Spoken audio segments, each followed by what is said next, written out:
Press the bell icon on the YouTube app and never miss another update. Hello guys, welcome back. आपका अपना channel chemistry point by विशाल सोनी। बच्चों, हम जो unit कर रहे हैं इलेक्ट्रोकेमिस्ट्री, अभी तक आपको कोई दिक्कत है, ठीक है, या कोई टॉपिक समझ में ना आया है तो प्लीज़ कमेंट कर सकते हो, ठीक है। हमने बच्चों पिछली जो वीडियो के अंदर हमें नॉन्स्ट इक्वेशंस को सॉल्व किया था, उसका यूज़ कैसे होता है, उसको हम अप्लाई कैसे करते हैं, वो सारी बातें मैंने आपको पार्ट 7 में बताई थी, ठीक है। आज हम बच्चों पार्ट 8 करेंगे, equilibrium constants and Nernst cell, ठीक है। ये दोनों टॉपिक को आज मैं आपको बहुत अच्छे से इजी ट्रिक के अनुसार मैं आपको सिखाऊंगा, ठीक है। तो बच्चों, वीडियो को स्टार्ट करने से पहले, टॉपिक को आगे बढ़ाने से पहले बच्चों चैनल को सब्सक्राइब करो और उसका बेल आइकन दबाओ। अगर बच्चों आप बेल आइकन नहीं दबाओगे तो आपको कोई भी वीडियो का नोटिफिकेशंस नहीं पता चलेगा, ठीक है। तो लेट्स सी बच्चों, सबसे पहले आता है कि हमारा इक्विलिब्रियम कांस्टेंट्स क्या होता है, ठीक है। इक्विलिब्रियम कांस्टेंट्स सीखने से पहले मैं आपको एक एग्जांपल बताता हूँ। हमें बच्चों एक चीज़ पढ़ी थी, क्या पढ़ी थी? डैनियल सेल के बारे में पढ़ा था, डैनियल सेल के बारे में पढ़ा था, ठीक है। इसके माध्यम से आपको पता चलेगा कि इक्विलिब्रियम कांस्टेंट्स क्या होता है, ठीक है। डैनियल सेल्स में बच्चों एक्चुअली क्या था, हमारे पास 2 चैम्बर थे, वो क्या करते थे, अलग अलग केमिकल को फॉलो करते थे। मैं आपको बना के दिखाऊंगा, फिर मैं आपको अच्छे से समझाऊंगा। जो हमें एक डैनियल सेल पढ़ा था, मैंने आपको पहले बता चुका हूं कि जो हमारे पास 2 चैम्बर थे, उस अलग अलग चैम्बर के अंदर बच्चों अलग अलग सॉल्यूशन था। इसमें ZnSO4 का सॉल्यूशन था और इसमें कॉपर सल्फेट का सॉल्यूशन था, ठीक है। और एक इसके बीच में बच्चों ब्रिज था, ठीक है। एक इलेक्ट्रोड इसके वायर कनेक्ट होगी और एक इलेक्ट्रोड इसमें कनेक्ट होगा। ये जिंक कैथोड है और ये कॉपर है, ठीक है। और इसकी जो मापने के लिए एक हमें वोल्ट मीटर लगाना पड़ता था, जो कि उसकी रीडिंग देता था, ठीक है। जो हमारा बच्चों इलेक्ट्रॉन स्टैंडर्ड सेल था ना, वो कितना आता था इसकी रीडिंग के अनुसार, वो आता था बच्चों 1.1 वोल्ट, ठीक है। ये सारी बातें आप पहले पढ़ चुके हो बहुत अच्छे से।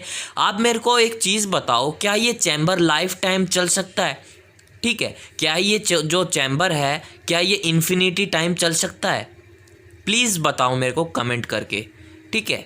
फिर मैं आपको बताऊंगा, ठीक है। हमारा एक रिएक्शंस थी जो कि ऑक्सीडेशन हो रहा था, ठीक है। रिएक्शंस भी पता है आपने, जिंक और कॉपर की मैंने कैसे रिप्रेजेंट किया था इसके अंदर। बिल्कुल ईजी है बच्चों, कोई दिक्कत वाली बात नहीं है, बस एक बार समझने की बात है, ठीक है।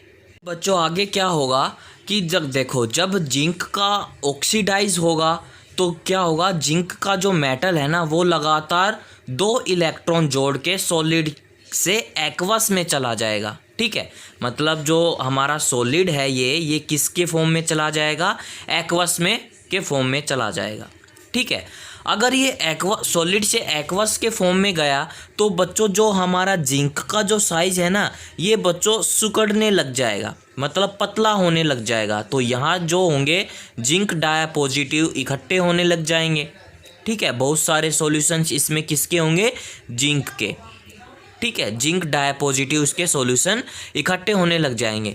जब जिंक का जो साइज है बच्चों, वो बच्चों सिकुड़ने लग जाएगा, मतलब पतला होने लग जाएगा ऐसे। और जो अगर ये जिंक का साइज पतला होगा तो कॉपर का साइज क्या होगा, बढ़ जाएगा, मतलब इंक्रीज हो जाएगा।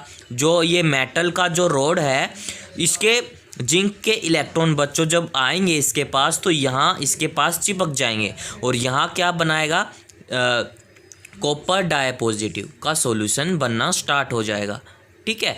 इसका साइज़ मतलब इंक्रीज से डिक्रीज़ हो जाएगा और इसका साइज़ इंक्रीज़ होता चला जाएगा, ठीक है। जैसे था ना वो कॉपर डायपॉजिटिव एक्वस प्लस में 2 इलेक्ट्रॉन अपने एक्सेप्ट करता है तो क्या बनाता है, कॉपर सॉलिड बनाता है, ठीक है। तो क्या होगा, इसका जो साइज़ है बच्चों वो इंक्रीज़ हो जाएगा और इसका जो साइज़ होगा वो डिक्रीज़ हो जाएगा, ठीक है। अगर ऐसा होगा तो बच्चों वोल्ट मीटर में मतलब इसमें कुछ ना कुछ फ़र्क पड़ेगा, ठीक है, पड़ेगा ना। तो हम इस चीज़ को अगर ऑब्जर्व करेंगे तो एक पॉइंट है बच्चों कि we will absorb that increase in zinc diapositive has decrease in copper diapositive ions concentrations, ये कहलाएगा। That is clear, okay. इनका जैसे जैसे बच्चों इनका टाइम बढ़ता चला जाएगा मतलब ये इसका जो साइज़ है वो मतलब कम होता चला जाएगा और इसका जो साइज़ है बच्चों वो बड़ा होता चला जाएगा, ठीक है। जैसे जैसे इसमें कुछ टाइम गुजरेगा, ठीक है, तो has time passes or will observe decrease in potential, ठीक है। अगर इसका time passes will be observe decrease in potential, इनका पोटेंशियल क्या हो जाएगा, डिक्रीज हो जाएगा, ठीक है। एक पॉइंट और बनता है, अगर इनका पोटेंशियल डिक्रीज हो जाएगा तो आफ्टर सम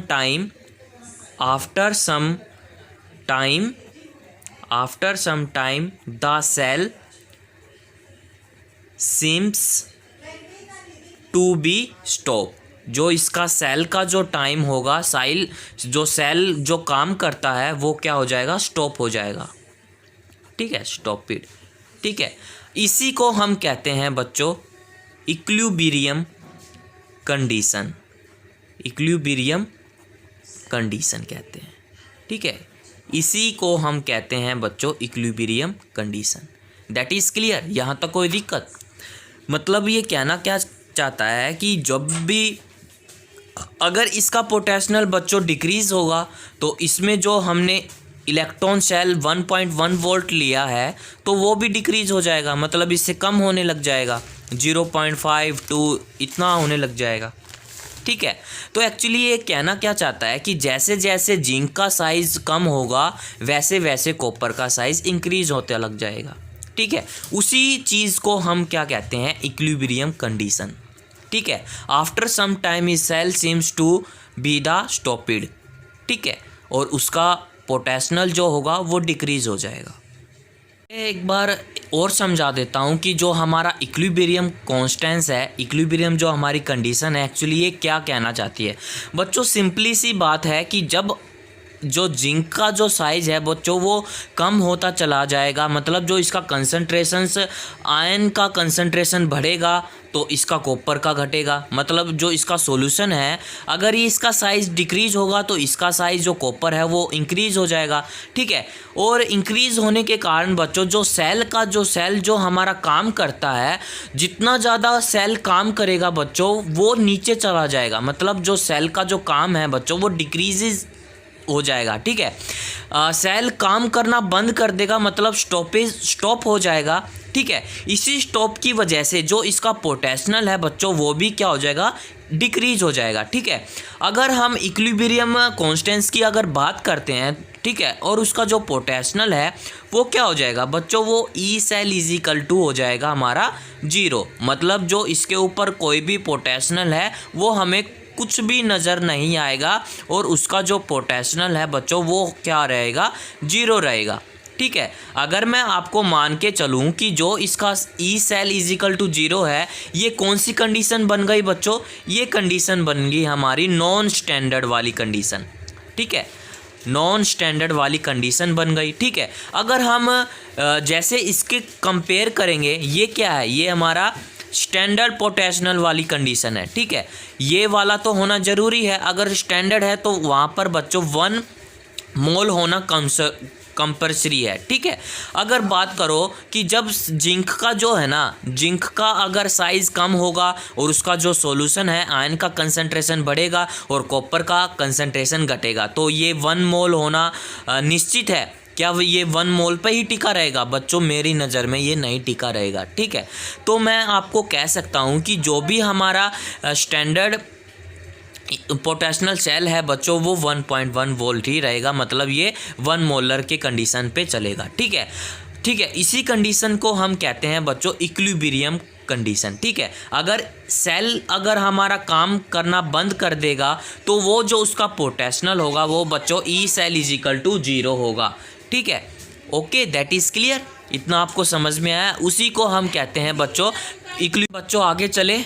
अब हम क्या करेंगे, इलेक्ट्रोकेमिकल में बच्चों इसका नष्ट सेल निकालेंगे, नष्ट इक्वेशंस कैसे निकालेंगे केमिकल इक्विलिब्रियम कांस्टेंट्स के ऊपर की इसकी नष्ट इक्वेशंस कैसे निकालेंगे। तो फॉर दैट बच्चों हम नष्ट इक्वेशंस मैंने पार्ट 7th में आपको बहुत अच्छे से समझाई थी, बिल्कुल ईजी ट्रिक में। ठीक है, अब इसकी हम नष्ट इक्वेशंस निकालेंगे कि इसकी नष्ट इक्वेशंस कैसे निकालते हैं। तो बच्चों मैं बता देता हूँ कैसे निकालते हैं। E cell is equal to E note cell मतलब standard cell, okay, minus 0.059 upon में n log बेस 10 और हमारा कंसंट्रेशन C1 अपॉन में C2। ठीक है, आप बोलोगे कि सर यहाँ C1 क्या है और C2 क्या है। बच्चों एक्चुअली मैंने पिछली वाली वीडियो में बताया था कि कंसंट्रेशन ऑफ एनोड, ठीक है, और अपॉन में कंसंट्रेशन ऑफ कैथोड। ठीक है, मतलब जो हमारी cathode, okay, that is clear. जो हमारी कंसंट्रेशन ऑफ एनोड है उसके ऊपर बच्चों क्या कंडीशन लगेगी, ऑक्सीडेशंस वाली कंडीशन लगेगी, ओके। और जो कंसंट्रेशन ऑफ कैथोड के ऊपर कौन सी कंडीशन लगती है बच्चों, रिड्यूसेंस वाली कंडीशन लगती है, ये आपको पता है। ठीक है, ये आपको पता चल गया। ठीक है, ये किस वाली कंडीशन है, एट 298 केल्विन जो हमारा टेम्परेचर हमने लिया है इस इक्वेशंस के लिए, उसका जो टेम्परेचर कितना होना चाहिए, 298 होना चाहिए। ठीक है, अगर आप कहोगे सर मैं ये 298 टेम्परेचर नहीं लेके चलूँ, मतलब कोई और टेम्परेचर लेके चलूँ, तो कौन सा फॉर्मूला लगेगा। मेरे पास एक फॉर्मूला और है बच्चों, जो हमें फॉर्मूला लगेगा उसके ऊपर बच्चों, एंड कौन सा फॉर्मूला लगेगा, that is clear. E cell is equal to E note cell, ठीक है, ई नोट सेल माइनस क्या हो जाएगा 2.303 NF। ठीक है, NF होता था, आपको पता है, याद होगा आपको ये सब, है ना। NF RT log 10, ठीक है, C1 अपॉन में C2, ये हमारा अनोदर टेम्परेचर के लिए फॉर्मूला है। That is clear, okay. आपको समझ में आया बच्चों, क्लियर हुआ आपको कि जब हम 298 केल्विन मतलब टेम्परेचर लेके चलेंगे तो ये वाला फॉर्मूला अप्लाई होगा। ठीक है, अगर हमें 298 केल्विन टेम्परेचर नहीं चाहिए तो हमारा ये फॉर्मूला अप्लाई होगा। ठीक है, तो एट इक्विलिब्रियम क्या होगा इसका बच्चों, एट इक्विलिब्रियम सेल, ठीक है, इक्विलिब्रियम कांस्टेंट्स क्या होगा बच्चों, हमें अभी निकाला था ये वाला, E cell is equal to 0, E cell is equal to हमारा 0 आ गया एट इक्विलिब्रियम केस के ऊपर। ठीक है, इसका जो पोटेंशियल होगा बच्चों वो हमेशा ई इज इक्वल टू 0 रहेगा, E cell is equal to 0। ठीक है, तो यहाँ बच्चों हम ई 0 को 0 रख देंगे। ठीक है, तो क्या बन गया, ई नॉट सेल माइनस 0.059 अपॉन में n। ठीक है, ये वाला फॉर्मूला हमारा लग जाएगा अगर हम 298 टेम्परेचर लेके चल रहे हैं। That is clear, okay. इतना आपको समझ में आया। जो हम एक चीज़ पढ़ते थे क्लास 11th में इक्विलिब्रियम चैप्टर के अंदर, तो बच्चों हमने वहाँ जो इक्विलिब्रियम पढ़ा था, एट इक्विलिब्रियम पढ़ा था क्लास 11th में, तो क्या पढ़ा था हमारा, कंसंट्रेशन C1 अपॉन में कंसंट्रेशन C2। ठीक है, ये पढ़ा था, और ये किसके इक्वल होता था बच्चों, के ई क्यू के इक्वल होता था। ठीक है, किसके इक्वल होता था, के ई के इक्वल होता था, के ई क्यू। ठीक है, ओके। हमारा जो C1 है बच्चों वो हमारा ऑक्सीडेशंस की कंडीशन में अप्लाई होता है, और जो हमारा C2 है बच्चों वो किसकी अप्लाई में होता है, रिडक्शंस कंडीशन में अप्लाई होता है। ठीक है। अब इस के ई क्यू को क्या बोलते हैं हम? इक्विलिब्रियम कांस्टेंस बोलते हैं। That is clear. तो बच्चों जो हमारी इक्विलिब्रियम कांस्टेंस की जो नर्स्ट इक्वेशंस निकल के आएगी, एक्चुअली वो क्या निकल के आई थी? 0 = E naught cell minus 0.059 upon में n log बेस 10, और C1 C2 की जगह हम क्या रख देंगे बच्चों? KEQ रख देंगे। That is clear. तो इसको और सॉल्व करेंगे। E नॉट सेल = 0.059 अपॉन में n log 10 EQ। ये हमारी काय की इक्वेशंस आ गई बच्चों। ये आ गई हमारी इक्विलिब्रियम कांस्टेंस की Nernst equations. That is clear. इतना आपको समझ में आया? ठीक है बच्चों, मैं बहुत इजी ट्रिक में आपको समझा रहा हूँ। ठीक है, आई होप आपको बहुत अच्छे से समझ में आएगा। ओके, ये आ गई हमारी केमिकल इक्विलिब्रियम, नहीं इक्विलिब्रियम कांस्टेंस की Nernst equations. That is clear बच्चों। इसी के बेस पे मैं आपको एक इक्वेशंस और बताना चाहता हूँ। जो हमारा इक्विलिब्रियम कांस्टेंस ऑफ सेल निकालते हैं वो कैसे निकालते हैं। एक्चुअली मैं आपको एक चीज़ और बता देता हूँ कि सेल निकालने के लिए, इक्विलिब्रियम सेल निकालने के लिए बच्चों हमें क्या करना पड़ेगा? log बेस 10 KEQ = ये n multiply E naught cell upon में 0.059। ये वैल्यू को पुटअप करने के लिए बच्चों हमें इक्विलिब्रियम कांस्टेंस का सेल निकालना पड़ेगा। ठीक है, आपको एक चीज़ और ध्यान रखना पड़ेगा, यहाँ पे बच्चों हमें log 10 की वैल्यू रखनी पड़ेगी। ठीक है, अगर आपको log निकालना आता होगा, एंटी log, ठीक है, तो आप वैल्यू को पुटअप कर सकते हो। ठीक है बच्चों, ये जो दो इक्वेशंस निकल के आई है हमारे सामने, ठीक है, ये बच्चों आप याद करो अच्छे से। ठीक है, न्यूमेरिकल सॉल्व करो। ओके, ये हमारी दो कंडीशंस, मतलब दो इक्वेशंस निकल के आ गई है equilibrium constants of Nernst equations. Okay बच्चों, तो आपको समझ में आ गया बच्चों। आपको लॉग एंटी लॉग निकालना आता है? अगर नहीं आता होगा तो बच्चों मैं एक वीडियो बनाऊंगा इसकी, लॉग निकालने का मेथड कैसे होता है बच्चों। इसी के बेस पे मैं आपको एक एग्जांपल देता हूं। ठीक है, मान लीजिए बच्चों मेरे पास एक डैनियल सेल है। ठीक है, कैसा डैनियल सेल है मैं आपको दिखा देता हूं कि ये हमारे पास एक डैनियल सेल काम करता है यहाँ एक एग्जाम्पल के थ्रू। ठीक है, ये हमारा डैनियल सेल है। ठीक है, और ये जो इसका स्टैंडर्ड इलेक्ट्रॉन पोटेंशियल कितना होता है बच्चों? 1.10 वोल्ट होता है। ये आपको सभी को मालूम है। ठीक है, और ये कौन सी कंडीशंस पे चला है बच्चों? एट 298 केल्विन टेम्परेचर के ऊपर अकॉर्डिंग है। ठीक है, और इसकी रिएक्शंस कैसे अप्लाई की जाती हैं आपको पता है?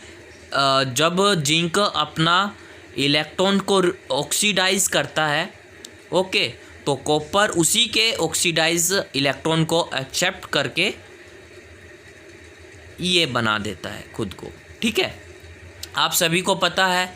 ठीक है, ये 2 इलेक्ट्रॉन्स पर रिड्यूस हो रहा है, तो इसका बच्चों n कितना हो जाएगा? 2 हो जाएगा। हमें क्या निकालना है? के इक्विलिब्रियम, हमें इसका पुटअप करना है। ठीक है, ओके, तो फॉर्मूला क्या था बच्चों? हमारा फॉर्मूला ये था, इसके फॉर्मूले से हम निकालेंगे। ओके, तो बच्चों हमारा क्या था? ई सेल मीन्स इसने कितनी वैल्यू ली है बच्चों? 1.10 वोल्ट ली है। ओके, तो फॉर्मूला क्या था बच्चों? ये वाला फॉर्मूला था। इस फॉर्मूले के अनुसार हमें चलना है। तो बच्चों 1.10 वोल्ट, ठीक है, = 0.059 अपॉन में 2 log बेस 10 के इक्विलिब्रियम। ठीक है, तो ये इसको इधर ले आएंगे। log बेस 10 के इक्विलिब्रियम = 1.10 × 2 अपॉन में 0.059। ठीक है बच्चों, इसको सॉल्व करो, वो आपका आंसर आ जाएगा। सॉल्व करने के लिए इसका जो मेथड आया है, जो वैल्यू आई है, वो 37.288 इसकी वैल्यू निकल के आई है। ठीक है। ओके, अब बच्चों इसका एंटी लॉग निकालना है, उसकी वैल्यू कैसे निकल के आएगी। एंटी लॉग निकालने के लिए बच्चों आपने मैथमेटिकल में पढ़ा होगा, ठीक है। ओके, आपने सीखा होगा कि लॉग कैसे निकालते हैं, एंटी लॉग कैसे निकालते हैं। फिर भी मैं बता देता हूँ, जब इसका हम एंटी लॉग निकालेंगे तो इसकी जो वैल्यू आएगी बच्चों 2 × 10⁻37 इसकी निकल के आएगी, ठीक है बच्चों। ऐसे निकालते हैं बच्चों कोई भी न्यूमेरिकल फॉर्मूले के बेस पे। ओके, आपको सभी को पता होना चाहिए कि E0 सेल कितना है, के इक्विलिब्रियम कैसे निकालते हैं, ठीक है। इसका एंटी लॉग कैसे निकालते हैं, लॉग कैसे निकालते हैं। ओके, इसका n की वैल्यू क्या होगी, ये सब चीज़ें मैंने आपको सिखा रखी हैं पहले वीडियो के अंदर। वो सारी चीज़ें आपको आनी चाहिए, ठीक है। आप इसको उतार लो। ओके, इतना ही बच्चों इस वीडियो के अंदर। आगे कंटिन्यू करूँगा मैं, हर एक टॉपिक के अनुसार चलता आ रहा हूँ मैं। ओके बच्चों, थैंक यू। चैनल को सब्सक्राइब करो, उसका बेल आइकन दबाओ। और बच्चों एक चीज़ आपको ध्यान रखनी पड़ेगी, मैं आपको डेली हर एक वीडियो की टॉपिक की वीडियो मैं अपलोड कर रहा हूँ, ठीक है।